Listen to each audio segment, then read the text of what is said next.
What if you woke up tomorrow and found out there's a country, not a startup, not a billionaire, but an actual government that will pay you over $50,000 to pack your bags, move in, and start your next chapter? And no, it's not a hidden village or some remote fantasy land. It's real, it's stunning, and you've probably never even considered it. In a world where most countries make immigration harder, one nation quietly rolled out a bold plan. Bring us your ideas and we'll fund your future. No gimmicks, no fine print that screams scam, just cold hard cash, backed by the government itself. But here's the thing, the money is just the beginning, because this place, it's got the driest desert on Earth, glacial lakes that look like alien oceans, wine valleys that rival France, and sunsets that don't even feel real. So let's unpack this together, one fact, one view, one wild opportunity at a time.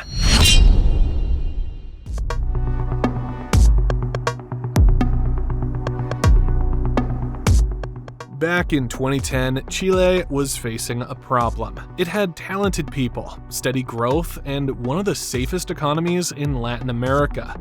But it lacked one big thing: global visibility in the startup world. So the government did something unexpected. It launched Startup Chile, a government-backed program that pays entrepreneurs up to 75 million Chilean pesos, that's about 80,000 USD, to move their company to Chile. Here's the twist: it's not a loan, and they don't take any equity. The grant is meant to help you scale your business from Chile, especially into Latin America. Along with the money, you also get a one-year visa, mentorship, a co-working space, and access to one of the fastest-growing startup networks in the Southern Hemisphere. And because they want global talent, it's open to anyone. Yes, even Americans. The goal is clear. They want Chile to be more than beautiful. They want it to be smart, connected, and global.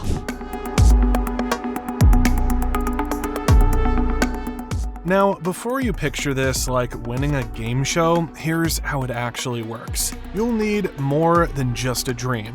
Applicants have to show they've already started something: a product, a service, or a platform with clear potential to grow across borders. The program reviews your traction, your market fit, and your team. There's an online application, interviews, and a pitch. Around 7 to 10% of people make the cut. But it's not just for Silicon Valley types. Chile's selection board wants diversity across industries, countries, and backgrounds.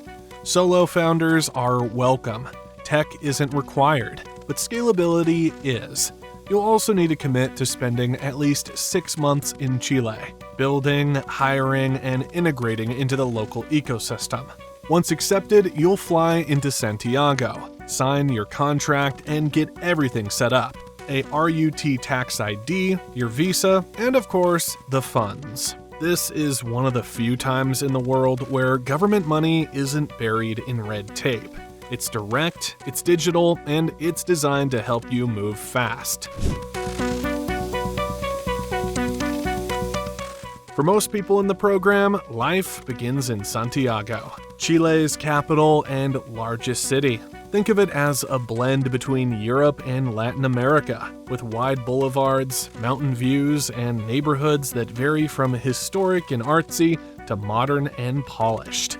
The cost of living is reasonable. Most expats live comfortably on about $1,400 a month, which covers rent, food, and transport. Apartments are modern and affordable.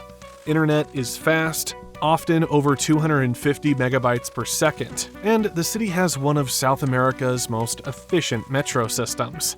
There's a rhythm to Santiago that makes it easy to settle in. Mornings start with café cortados, afternoons stretch with meetings in co-working spaces, evenings mean rooftop drinks or walks through leafy parks. Whether you're building a team or just coding solo, the city has the infrastructure and energy to support it.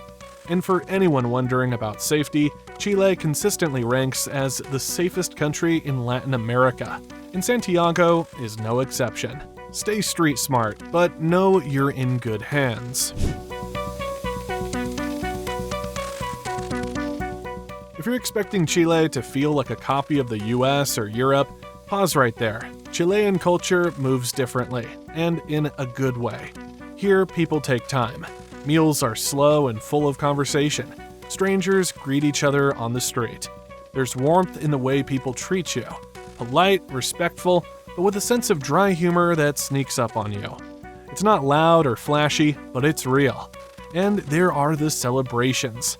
National holidays in Chile are big. Independence Day in September turns into a week-long wave of music, dancing, and meat sizzling on every grill.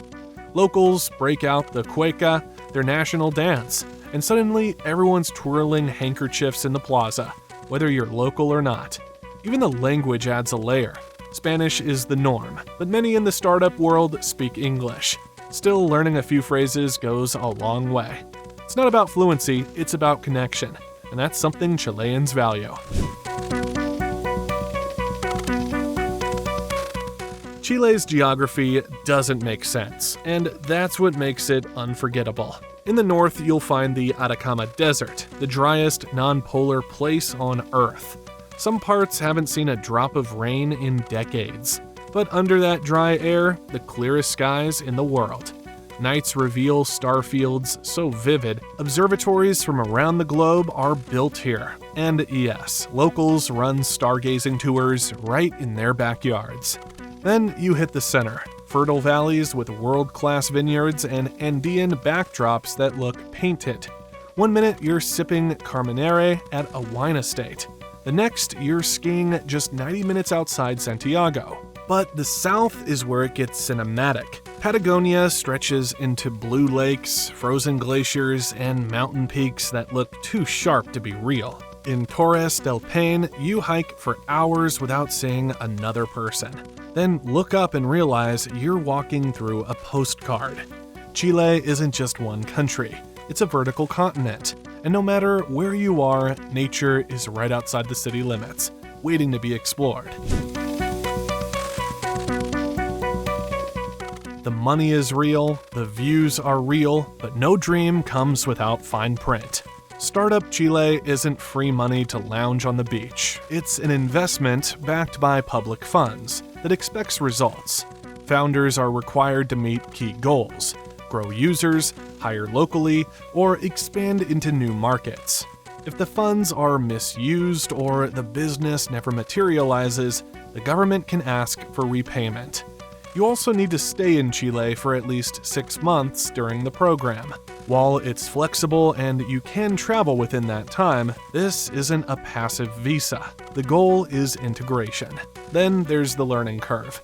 Chilean bureaucracy is efficient, but things take time.